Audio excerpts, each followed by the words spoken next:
Hi everybody, I'm back again and I'm here now finally with what I've decided to make for today to share with you, and it is one of my favorite appetizers. I am going to make stuffed mushrooms. So stay tuned as I prep these mushrooms and show you how to put it all together. I have lightly washed all of the mushrooms, and now I'm just going to show you how to prep one so that we don't take up a lot of time here. So what I like to use is a smallish paring knife with a serrated edge. That just helps me handle it a little bit better as far as the mushroom itself. I take the dirty old end off of the stem, and then I grab just right around here at the edge of the cap, I grab the skin and I peel downwards and toward the center. And that's just because some people leave the peels on, and that's okay if you feel like your mushrooms are clean enough. I never feel like my mushrooms are clean enough, so I just like taking the skin right off, and look at this beautiful white flesh under here. So I peel the mushrooms this way. It only takes a few seconds to get the skin off, a little slice across the top to get that bit off of there. And then the next thing I do is I set it down and carve in between where the gills are. I carve that out between the mushroom cap and the stem, and then I pop the stem out just like that. Pop, comes out, the little ring is attached to it, and you just can peel that off and discard it. But I keep the mushroom stem, so this part is going to be part of the stuffing for the mushrooms. I always inspect the mushrooms as best I can in the store before I buy the package, just to make sure there aren't any or very few that are a little bit damaged or bruised looking. I find that your presentation is a lot nicer when the mushrooms are almost perfect like this one. I then take a very tiny spoon. This is something that was in my grandmother's silverware test, so I kind of treasure it, and I have a few of these. Back in the day, this was what everyone used to put sugar in their tea. It's so delicate.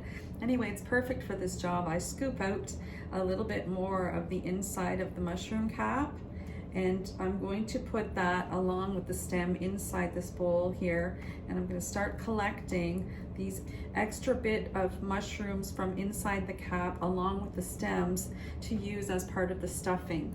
So there's the first one, and now you can see it's fully hollowed out. It's a little dark. There we go, that's better. I have to get better lighting, don't I? Here we are again. I've got all the mushroom caps prepped and ready to fill, and here are the stems and the bits that I scooped out of the caps. These are partly minced up already, but I'm going to have to take an extra step to mince up the stems themselves. So have a watch while I try something new. It doesn't look like much, but it is a manual food processor. So it's not the big thing you've got to haul out of the cupboard and plug in. This is something you do the work yourself, but it's pretty sharp, I think, and it might just do the trick for something like this. Here's a 2-second rundown on this product before I even try using it. First of all, I love that it has a nice rubber grippy bottom, so it's going to stick to my countertop.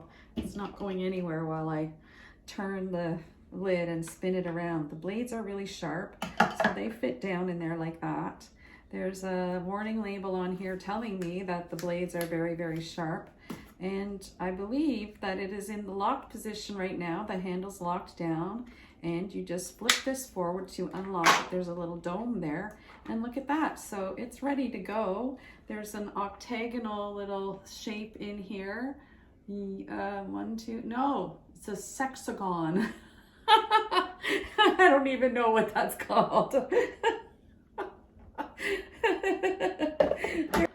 I don't know. Oh, you pump the handle. Oh my goodness, that's how it works. Okay, let's throw these, let's throw the mushroom stems in here and see what I end up with, okay? Okay, let's put this back in here and try that again. Okay, watch. Oh, I think it's working. Yeah, the first few pushes had a bit of pressure against them, and now it's going great.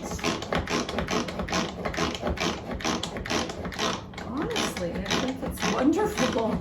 Now let's see how it looks. Yeah, pretty evenly minced up. There you go, have a look, a gander at that. I'm gonna do it a little bit more. And I think cleanup will be a snap with this too. Ta-da! Yep, that did the trick. Okay, so now I've got my chopped up mushroom bits to go in the mix for the stuffing. I'm gonna take you over to the stove next with my Italian sausages. Usually I like to use the ones with fennel, but I haven't been able to find those at the store lately. So I just bought mild Italian sausage here, and I'm only going to use maybe 3 of them because I don't have a lot of mushrooms here and I've already got quite a bit of filling. So I think 3 of these sausages will do the trick. So what happens with these is we remove the casing and drop it into the frying pan, crumble it all up, and then we start adding the secret ingredients. And what I start all of my recipes with, olive oil. I decided to use 4 of those sausages. It just filled the pan up better, and I think that even if I have a little bit of extra stuffing left over, that won't be a bad thing. It's great on a cracker too. While the sausage is cooking, I'm just prepping some garlic now. I flattened this with the flat side of the knife, and it seems pretty easy to peel off. There we go. So I've got 3 nice big cloves of garlic here for this recipe. I'm going to squish them out right into the frying pan. The garlic press does such a good job mincing it up. There we go. So the objective is to flatten the meat and mince it as much as possible so that you've got a nice mix going. The next few ingredients are coming now. Now I've added a little handful of fennel and a few grinds of sea salt and ground black pepper. And I just eyeball that. I don't measure it. I just kind of go around the pan and make sure that there's a good covering of it everywhere around. I'm now starting with the fun ingredients, and the first one is cream cheese. So I think about 6 tablespoons roughly will go in there, but I am waiting until the meat is really thoroughly cooked before I start adding the rest of the ingredients. You want to make sure of that because if you start adding the other ingredients, it's much harder to tell if your meat is cooked through or not. Ooh, I think we're ready to start adding the cream cheese in. I've got a nice mince going there. That looks about right. I've got 5 good chunks of cream cheese in there. That's looking pretty good, but I think it does need more cream cheese, and I've still got to add the stems in. So there go the stems. And another good block of cream cheese. Okay, now we're talking. This is the consistency that I wanted. You can see that it's a nice creamy mixture, and almost everything is thoroughly blended together now. I'm just turning it over a few times. And now my next couple of secret ingredients are going to go in. Secret ingredient number 2, after the fennel, is a pinch of chili flakes. And it's time for number 3. Can you guess what number 3 is? Yep, you guessed, it's honey. But this is Greek honey. It's not just any honey. Nice big teaspoon of honey. Right in there. That is going to sweeten it up, complement the kick